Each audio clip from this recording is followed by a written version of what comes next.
Hi everyone, happy Monday and welcome to this Grattan Institute 15-minute speed briefing.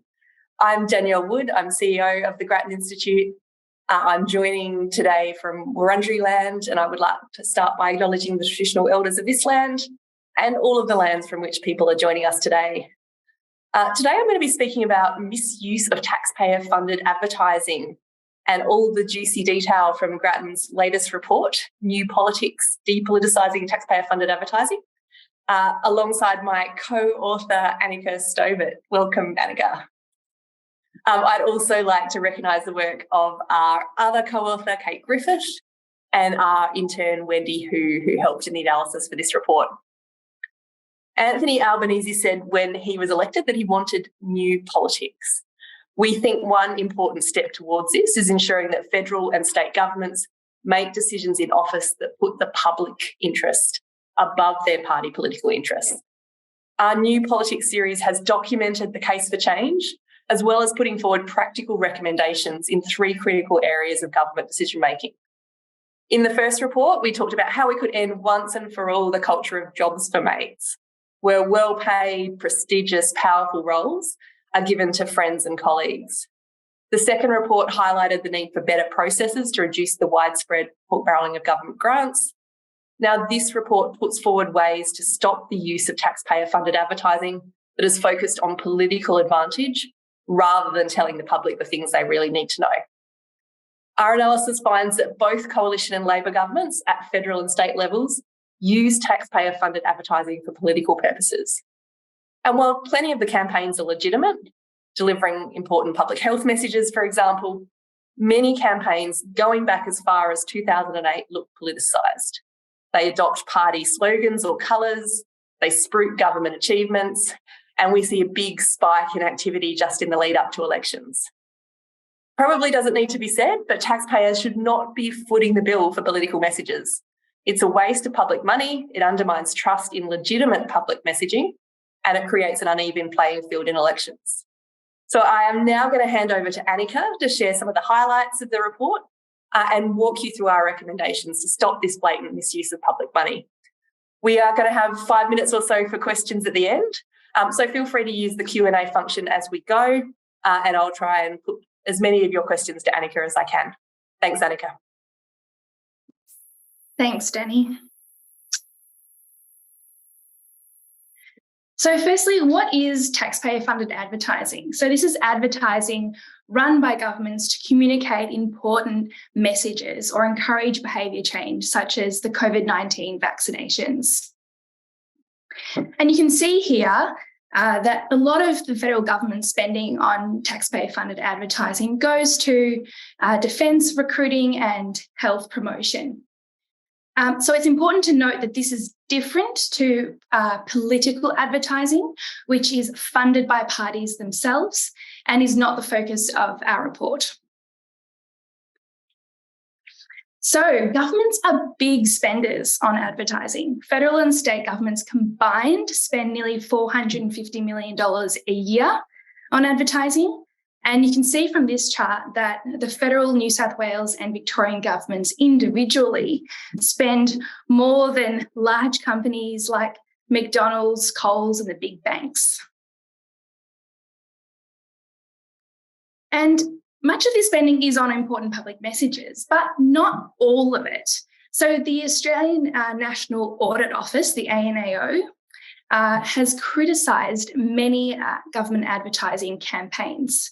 So analysis that we undertook of audit reports from the last 10 years shows that nearly 40% of advertising campaigns were not value for money and 30% lacked objectivity or evidence. And we've also seen that state auditors general have made similar criticisms of state government advertising campaigns. So looking over the past 13 years of federal government advertising campaigns, each box is a year, we see that about 2 out of the 5 biggest campaigns each year were politicised. And by politicised, we mean that they promote a party, spruik the government's policies or achievements, or spend heavily immediately before an election.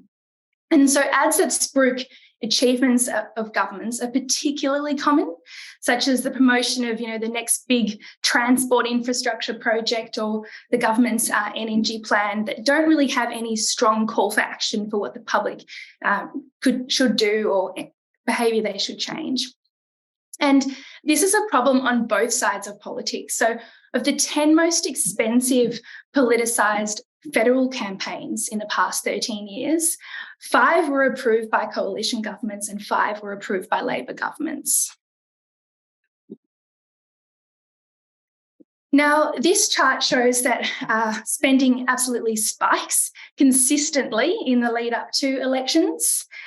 So this chart shows daily expenditure on advertising campaigns and excludes spending by the Australian Electoral Commission that would spend on election matters close to an election.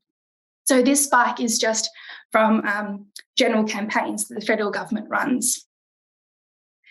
And a lot of these campaigns that are timed to run just before elections are campaigns that have this spruiking messaging, these feel-good messages about the government's achievements and policies. So zooming in a bit more closely here, you can see spending in the lead up to the 2019 federal election. And you can see how a lot of these campaigns are exclusively running in that pre-election period, particularly the Building Our Future and Tax and Integrity campaigns.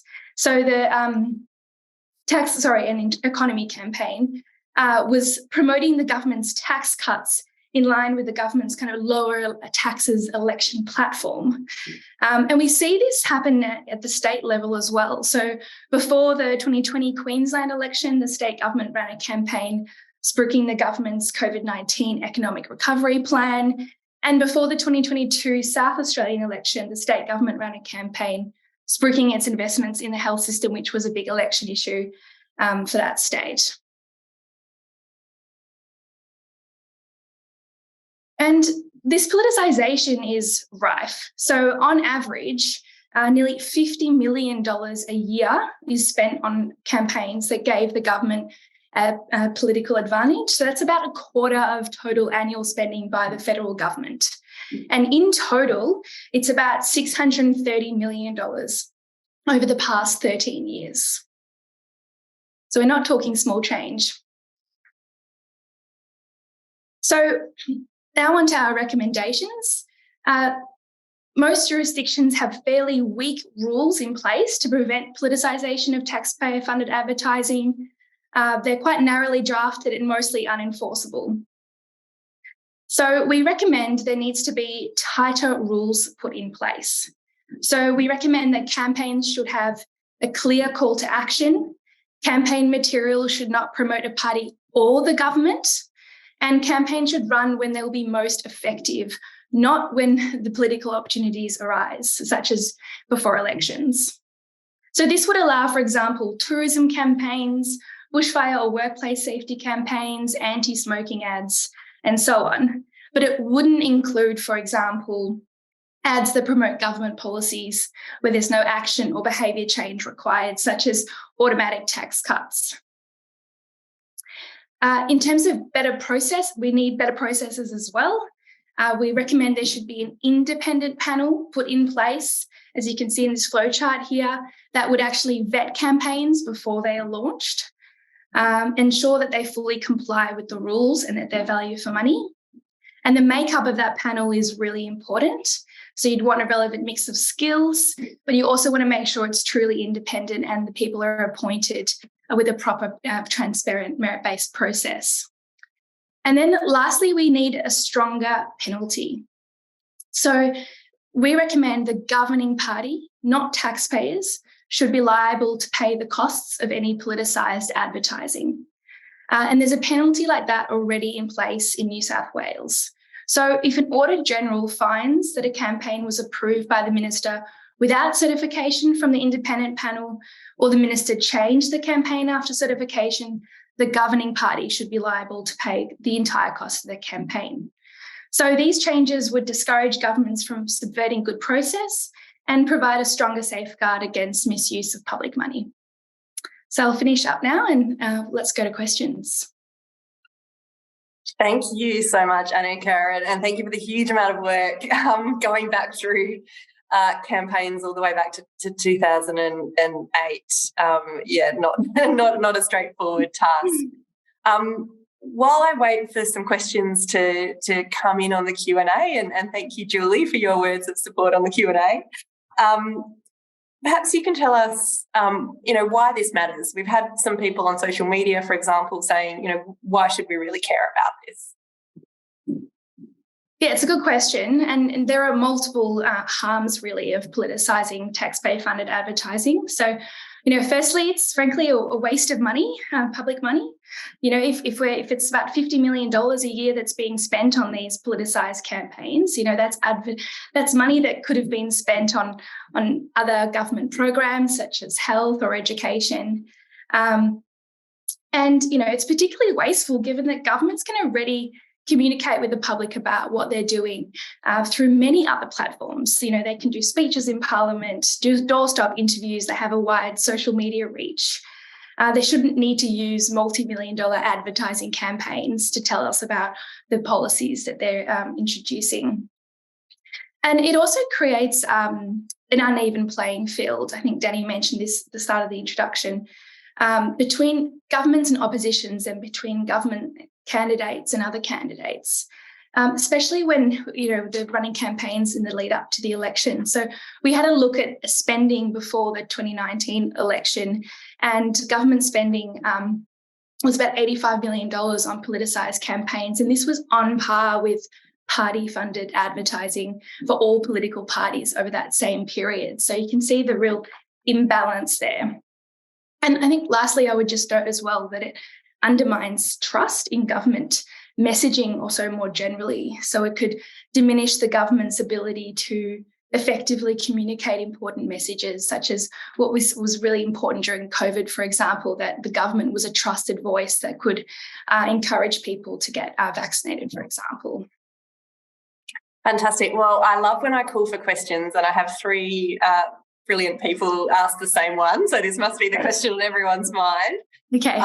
But essentially, the question coming from Rob, Elizabeth and David is, how do we actually get change here, particularly in a world where both major parties will tend to sort of support the status quo? How do we shift the dial on this? Yeah, it's a tricky one, especially, with integrity reforms in general. Governments don't want to introduce things that constrain them. But, we have a new federal government, who said they wanted to do things differently, politics differently, and integrity was clearly a big issue during the federal election.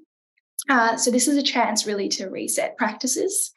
Obviously, it's tempting for governments in the short term to maintain the status quo, but actually, in the long term, it's actually not in their interests. Eventually, the governments change, and so having stronger rules and processes legislated now will actually be in everyone's long-term benefits and make an even playing field for the longer term. And, of course, legislation can be repealed, but it would bring a lot more public attention to any government that tried to change the rules or water them down. And, governments have done this before. So we have these laws legislated actually in New South Wales, Victoria and the ACT that have prohibitions against politicisation. So it's been done, and we can do it in other jurisdictions as well. And Rob raised the TEALs, and I think, often actually where we have seen these kind of institutional reforms, they have been driven by the crossbench, and already Sophie Scomps has picked up some of our suggestions around politicisation of appointments.